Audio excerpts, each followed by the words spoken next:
यीशु की स्तुति हो, यीशु की महिमा हो। आप सबों के लिए आप सबों को इन दिनों कोरोना महामारी के बारे में बहुत सारे अपडेट मिल रहे हैं यूट्यूब के माध्यम से, न्यूज़ समाचार के माध्यम से, और आपको जैसे अनुभव आ रहे हैं वैसे अनुभव आप एक दूसरे से शेयर कर रहे हैं। किसी को सब कुछ मिल रहा है तो वो बोल रहा है कि सब सही है, किसी ने वैक्सीन लगाया और उसको कुछ नहीं हुआ तो वो अच्छा अनुभव बता रहा है। किसी ने वैक्सीन लगाया लेकिन उसको कोरोना हो गया तो वो वैसा अनुभव बता रहा है, या किसी ने वैक्सीन लगाया उसको मृत्यु आई। इस समय कोरोना एक कॉमन सब्जेक्ट है डिस्कशन करने का, बात करने का, और इस बीमारी ने पूरे देश में, पूरी दुनिया में एक बहुत भयानक तस्वीर हमारे सामने ला के रख दी है। आज फिर से हमने देखा कि सिलेंडर की कमी की वजह से 6 बच्चों ने अपनी जान गंवा दी है। कारण क्या था नहीं पता, लेकिन एक कारण तो सबको समझ में आ जाना चाहिए, और वो ये है कि बीमारी ना तो जानवरों से फैल रही है, ना सब्जी भाजी से, ना खाने पीने से ही फैल रही है, इंसानों से इंसानों में। तो हमें बस एक ही चीज़ का ध्यान रखना है कि हम इंसान दूसरे इंसान के जितना हो सके उतना दूर रह के काम चलाए। पहला। दूसरा, ये बीमारी का सबसे बड़ी लड़ाई इंसान और उसकी इम्यूनिटी से है। जिसकी इम्यूनिटी जितनी अच्छी है उतना अच्छा इसका रिजल्ट आपको मिल रहा है। तो ये ज़रूरी नहीं है कि आपकी इम्यूनिटी अच्छी है और आपने बहुत जल्दी अपने आप को कवर कर लिया है तो जो आपके संपर्क में आ रहे हैं उनकी भी इम्यूनिटी उतनी अच्छी है। मे भी हो सकता है आप स्ट्रांग थे करके आपने 7 दिन में 8 दिन में अपने आप को कवर कर लिया, लेकिन आपके माध्यम से जिनको ये ट्रांसफर हुआ उनकी इम्यूनिटी कम थी और आपकी वजह से उनकी जान चली गई। तो मुझे बताइए आप क्या एक्सप्लेनेशन दोगे इस बात पे कि मेरे वजह से हुआ या नहीं हुआ। तो मैं ये नहीं कहती कि हमको डरना है, हमको जरूर इससे लड़ना है, लेकिन लड़ते हुए भी हमको सबको अपना अपना ध्यान प्रिकॉशन रखना है, भावनाओं में नहीं बहना है। कैलकुलेशन यही कहता है। दूसरा, बीमारी किसी से किसी को नहीं होती, सिंपल सा फंडा है, इंसानों से इंसानों को होने वाली बीमारी है। इसका मेन जो स्टोर रूम है वो इंसान से दूसरे इंसान है। नाक और मुंह इसका स्रोत है फैलने का।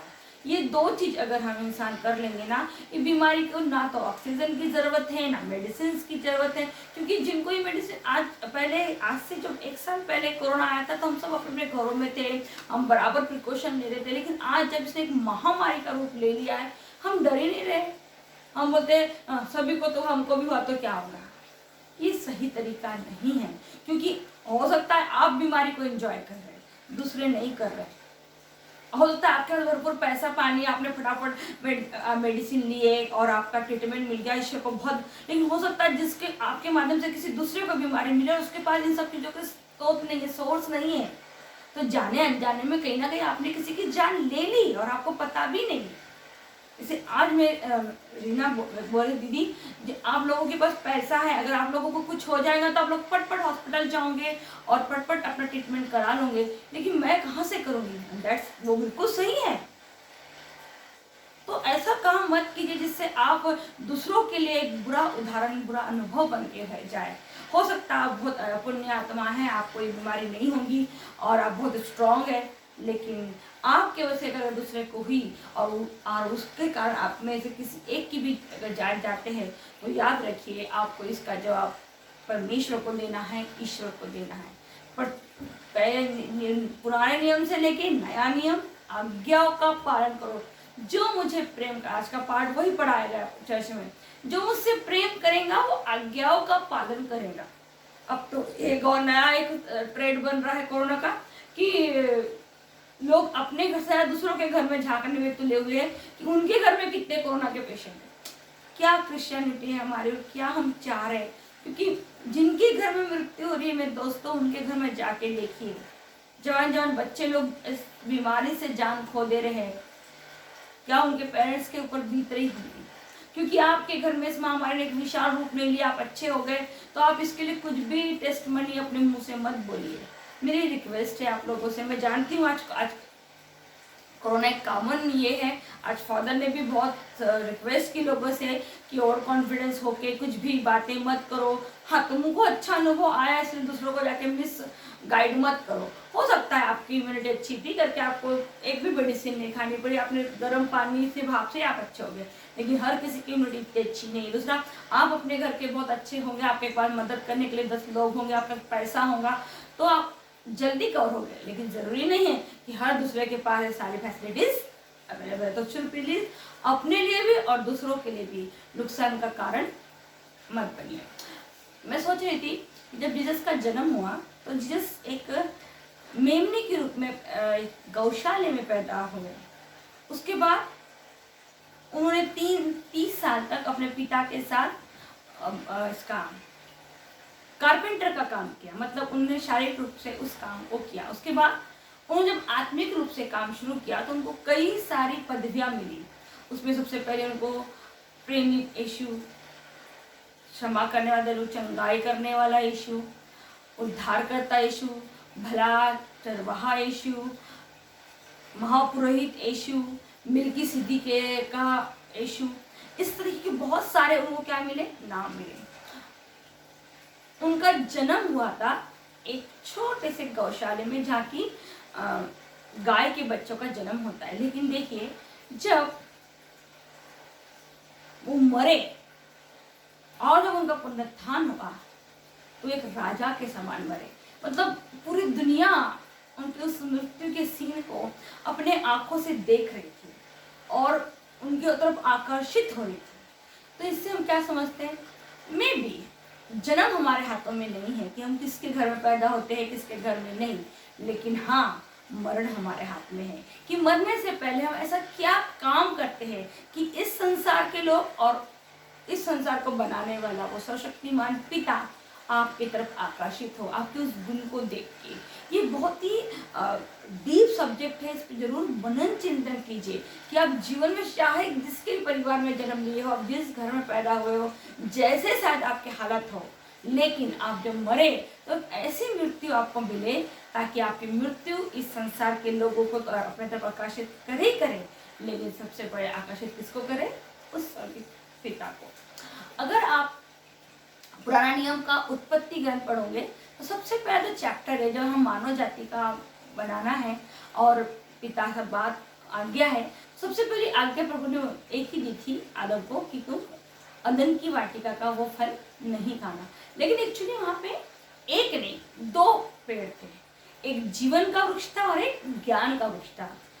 पिता ने ज्ञान का वृक्ष का फल खाने के लिए मना किया था। क्यों? क्योंकि वो जानता था ज्ञान का फल खाने से मनुष्य क्या हो जाएगा, मर जाएगा। मीन्स क्या होगा, उसके जीवन में मृत्यु आ जाएगी। जीवन और मृत्यु 2 अवार्ड है हमारे जीवन के, इसको चॉइस हमारी, क्योंकि पहला जो आदम जन्मा था वो शारीरिक आदम नहीं था, वो किसी स्त्री के गर्भ से पैदा नहीं हुआ था, वो स्वयं पिता के हाथों से रचा गया था, उसकी सदृश्य रचा गया था, सीरत और सूरत में, मतलब क्या था, वो दिखने में भी वैसा ही था और गुणों में भी प्रभु ने उसको वैसा ही बनाया था।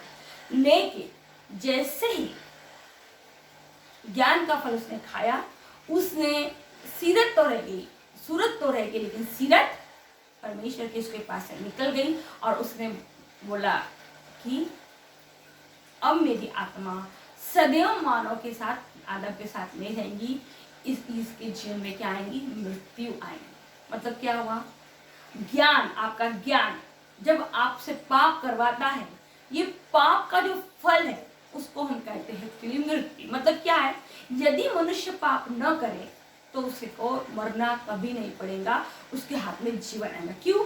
क्योंकि परमेश्वर ने अदन की वाटिका में जीवन वृक्ष का भी फल रखा था, अमरता का भी फल रखा था। मतलब ऐसा अगर हम सोचे कि मान लीजिए आदम ज्ञान का फल न खाते हुए उस अमरता का फल खा लेता तो पिता को कोई अफसोस नहीं होता, तभी तो उसने उसको न खाने की आज्ञा नहीं दी। परमेश्वर को कोई फर्क नहीं पड़ता अगर आदम वो फल खा लेता तो। लेकिन उसने कौन सा फल खाया, उसने ज्ञान का फल खाया। और ज्ञान का फल का मतलब है पाप किया, आज्ञा को तोड़ा। आज्ञा का तोड़ने का मतलब क्या है? उसने पाप किया। पाप किसके खिलाफ किया? अपने बनाने वाले परमेश्वर के साथ किया। और पाप का जो फल है वो है मृत्यु। बात समझ में आ रही है आप लोगों को? सेम हम यीशु के साथ देखते। यीशु ने, जिस पिता ने आदम को अपने प्रतिरूप बनाया था, और जब उसने उस आज्ञा को भंग किया और पाप किया, और पाप के जरिए उसके जीवन में मृत्यु आई, उसी मृत्यु को तोड़ने के लिए पिता ने अपने पुत्र यीशु को इस दुनिया में भेजा। यीशु का जन्म पवित्र आत्मा से हुआ, शारीरिक रूप से नहीं हुआ। एक प्रोसीजर के थ्रू माता मरियम के गर्भ में पैदा से आए, लेकिन पवित्र आत्मा के द्वारा इस बात को हमको कभी नहीं। जो आत्मा आदम के पास से छिड़ गई, चली गई थी, वही आत्मा अब यीशु के अंदर है। आदम ने शारीरिक रूप को महत्व दिया और यीशु ने आत्मिक रूप को महत्व दिया। आप और हम सब जानते हैं कि सब जन बोलते हैं कि मरने के बाद लोग स्वर्ग लोग जाते। स्वर्ग लोग नहीं जाते, लोग अधलोक जाते। अब अधलोक जाने के बाद यीशु जब मरे, तो यीशु मरने के बाद जब वो 3 दिन तक उस अधलोक की भड़कती हुई आग में थे, तो क्या कारण था कि वो उस आग में, उस मृत्यु ने उसको पकड़ के नहीं रखा? कारण था, मैंने आपको बताया कि मृत्यु पाप का अवार्ड है। तो क्या हुआ? 3 दिन तक उस आग ने, या उस समझ लो उस पाप ने, वहां पे उस मृत्यु के उस अवार्ड ने यीशु में सर्च किया कि इसके अंदर पाप है क्या, पाप है क्या, पाप है क्या। और उस 3 दिन तक उसको उस आग में, यीशु की बॉडी में, आत्मा में, शरीर में कोई भी पाप नहीं मिला। और जब उसके शरीर में, उसकी आत्मा में उसको कोई पाप मिला ही नहीं, तो मृत्यु आपको रोक के रख सकती है क्या? उसे यीशु को क्या करना पड़ा? छोड़ना पड़ा। क्यों? क्योंकि उसको पाप मिला ही नहीं, उसने पाप किया ही नहीं। तो अगर आप अपने जीवन में अमरता का जीवन पाना चाहते हैं, तो सिंपल सा फंडा यीशु ने आपको बताया, अपने आप को पाप से दूर रखिए। इस संसार में 70 साल, 80 साल, 90 साल, और मैं भी कितने भी साल आपका जीवन हो, इस संसार में शारीरिक रूप से आपको मृत्यु आएगी। क्यों? क्योंकि आदम को मृत्यु आई है।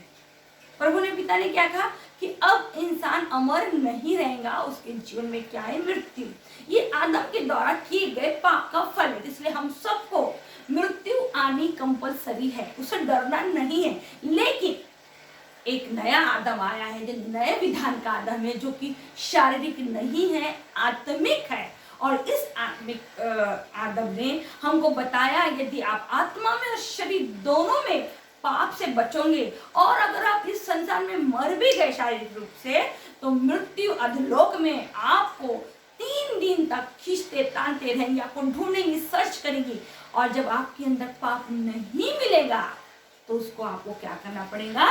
जीवन का अवार्ड देना ही पड़ेगा, उसको छोड़ना ही पड़ेगा, वो रख सकती ही नहीं। जैसे ना, अगर 10वीं में पासिंग होने के लिए 35% चाहिए, और आपको 35-35% आपने लाए हैं, तो दुनिया की कोई भी सरकार आपको फेल घोषित नहीं कर सकती।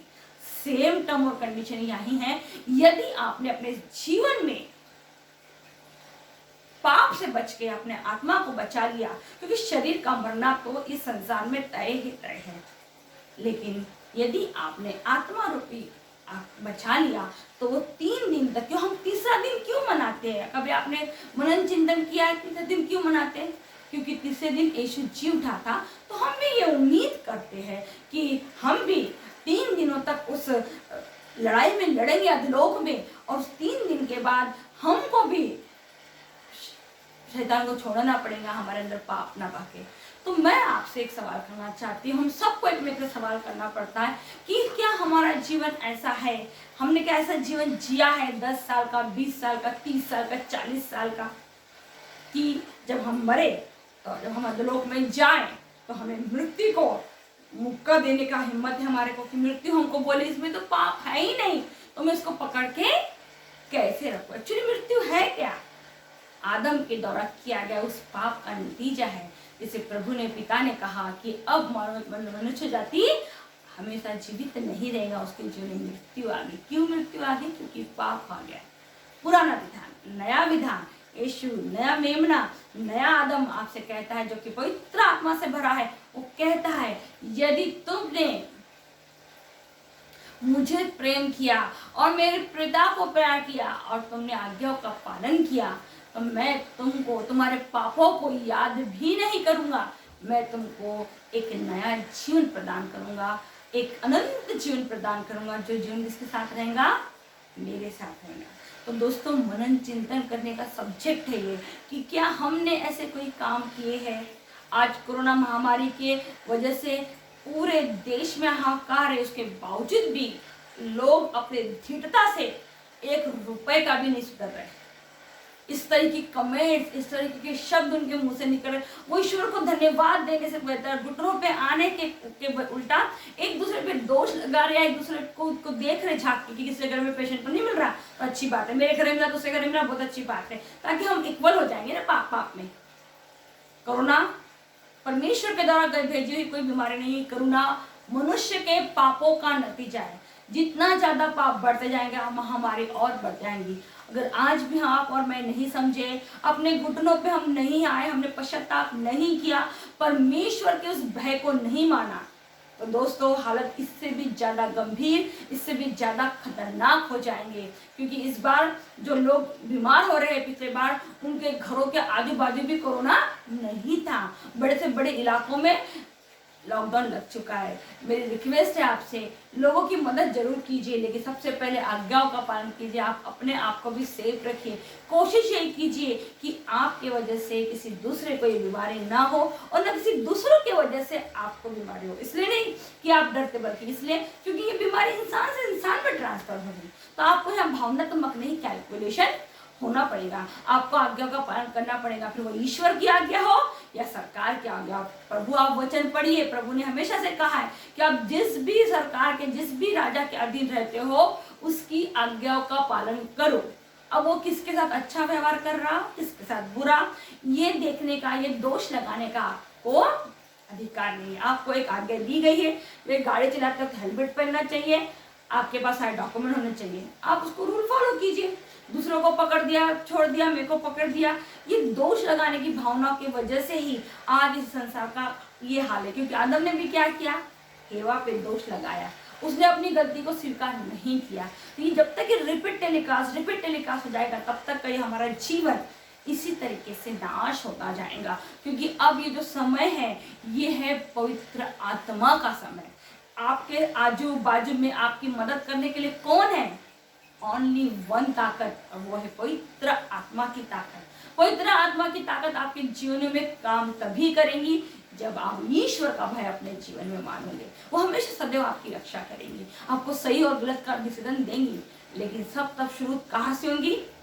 आपसे होंगी, मुझसे होंगी, कि आप अपने आप को अपडेट करते जाए। काय में? पवित्र आत्मा में। अब हमको पिता में, यीशु में अपडेट करने की जरूरत नहीं है। वो कर रहे हो तो बहुत अच्छी बात है, लेकिन मेन कंसेप्ट किसका है? पवित्र आत्मा। प्रेरित चरित्र को उठा के देख लीजिए आप। प्रेरित चरित्र से लेके पूरा प्रचार, जितना भी प्रकाशित वाक्य है, पूरा पवित्र आत्मा का प्रचार है। पवित्र आत्मा के सामर्थ्य से सब कुछ हो गया। पवित्र आत्मा ने पेंटिकोस के दिन चमत्कार दिया, आग में, जीव में कन्वर्ट हो गया। पवित्र आत्मा ने पेट्रुस पौलुस को जेल से निकाल दिया। पवित्र आत्मा ने लोगों को चमत्कार के रूप में यीशु को ग्रहण करवाया। ये पवित्र आत्मा का समय है। लेकिन पवित्र आत्मा शरीर में होके जाएंगी ना, तो सबसे पहले आपको आपके शरीरों को पवित्र करना पड़ेगा, अपने विचारों को पवित्र करना पड़ेगा, अपनी सोच को। 2 लेवल, ये पुराने बाइबल की स्टडी खत्म होगी, अभी नया प्रार्थना, नया सोच। घुटने पे आइए, रटी रटाई प्रार्थना करना बंद कर दीजिए। हर वक्त 24 घंटे में, मेरे को बड़ा अफसोस है कि लोग 24 मिनट नहीं है कि वो सब परिवार उस ईश्वर की स्तुति आराधना करे जिसने उनको जीवन दिया है। अरे आज कुछ हो गया था, मर गए, रह गए, टीवी, मोबाइल, खाना पीना सब यही रह गया। फिर किस चीज का घमंड है, किस चीज का आपको इतना नाज है, किस बात का मैं है आप में? पिता में की ताकत के सामने हम मनुष्य की कोई औकात नहीं है। 1 सेकंड में हमारे को खत्म कर सकता है। उसने हमको जीवन दिया है, हमको बचा के रखा है। एक ही कारण है, क्यों? वो चाहता है कि उसके बच्चे क्या करें? पश्चाताप करे, घुटने पे आए, अपने स्वर्गीय पिता की स्तुति आराधना करे और उसको धन्यवाद दे, ताकि उसकी महिमा गाए, ताकि वो अपने पुत्रों को जब महिमा के साथ वो राजा का मुकुट पहना के जब भेजे, जो आखिरी का उसका अवार्ड है जीवन का राजा, अब वो राजा है, वो पैदा गौशाले में मेमने के समान वाले के जब वो मरा तो राजा किसमें मरा। क्या हमारा जीवन ऐसा है कि हम पैदा भले कैसे क्रिश्चियन परिवार में हुए थे, कैसा ही हमारा जीवन था, लेकिन हमने आज अपने आप को ऐसा अपडेट किया है कि जब हम मरे तो एक क्रिस्ती राजा का जीवन हमारे जीवन में हो। तो दोस्तों मनन चिंतन कीजिए, अपने आप को सेफ रखिए इस बीमारी से, और दूसरों को भी। सबसे मेन कंसेप्ट ये है कि आपके माध्यम से बीमारी किसी दूसरों को ट्रांसफर नहीं होना चाहिए। आपका बुरा नहीं हुआ तो किसी दूसरे का भी बुरा आपसे नहीं होना चाहिए, क्योंकि एक बार गए हुए प्राण करोड़ों रुपए देके भी आप नहीं ला सकते। तो मेरा आप लोगों से बहुत रिक्वेस्ट है, इस बीमारी में अपने अपने घरों में रहिए, सेफ रहिए और सुरक्षित रहिए। और सबसे बड़ी बात, ये समय है सपरिवार परमेश्वर के निकट आने का, पवित्र आत्मा को जानने का, और ये इसका सबसे अच्छा रास्ता है पवित्र बाइबल का अध्ययन। अपने परिवारों में अपने बच्चों के साथ मनन चिंतन कीजिए, हर वचन पे मनन चिंतन कीजिए कि प्रभु ने ऐसा कहा था, ऐसा क्यों कहा, ऐसा लिखा है, ऐसा क्यों लिखा है। जानिए पिता की हर बात में बहुत गहराई, बहुत सोचने की बातें होती है। हम सिंपल तरीके से इसको समझ नहीं सकते। लोगों ने बाइबल को 18-19 घंटे पढ़े हैं, उसके बाद भी वो आज भी बाइबल पर अध्ययन कर ही रहे, और हम थोड़ा सा बाइबल पढ़ते हैं और पढ़ने का सेम सेंटेंस जाकर दूसरे पे चिपका देते हैं, मैंने ये पढ़ा था, मैंने ये पढ़ी थी। नहीं नहीं नहीं, आपने पढ़ा बहुत अच्छी बात है, पर उसमें पहले मनन चिंतन कीजिए कि एग्जैक्टली उस वर्ड का क्या मतलब होता है, क्या अर्थ निकलता है उसका वाला, उस परमेश्वर आपसे कहना क्या चाह रहा है उस वक्त में। तो जरूर इस बात में मनन चिंतन कीजिए। प्रभु के वचनों को दूसरों को एग्जाम्पल देने से अच्छा उसके वचनों का खुद एग्जाम्पल बनिए। ये समय वही है कि हमें स्वयं को बाइबल का एग्जाम्पल बनाना है, न कि दूसरों के एग्जाम्पल देना है। तो मैं प्रार्थना करती हूँ अपने स्वर्गीय पिता से कि वो आप सबों को अपने घरों में सुरक्षित रखें, आप सबों को इस बीमारी महामारी से बचाए रखिए, और आपको अपनी छत्र छाया में प्रभु रखें, ताकि आपको ये बीमारी छू भी ना पाए। आप अपनी जिम्मेदारियों को बड़ी भली भांति निभाएं, और आप परमेश्वर के साथ, सरकार के साथ ईमानदार बने रखें। ये प्रार्थना मैं करती हूँ उस स्वर्गीय पिता से जो सृष्टि के पहले से इस सृष्टि में विराजमान है, जो शून्य से सब कुछ निर्माण कर सकता है, जो हमारी प्रार्थना और कल्पनाओं से अत्यधिक परे है। उसी को सारी महिमा, सारे आदर हमारे प्रभु यीशु मसीह के मधुर मधुर और मीठे और पवित्र नाम से, आमीन।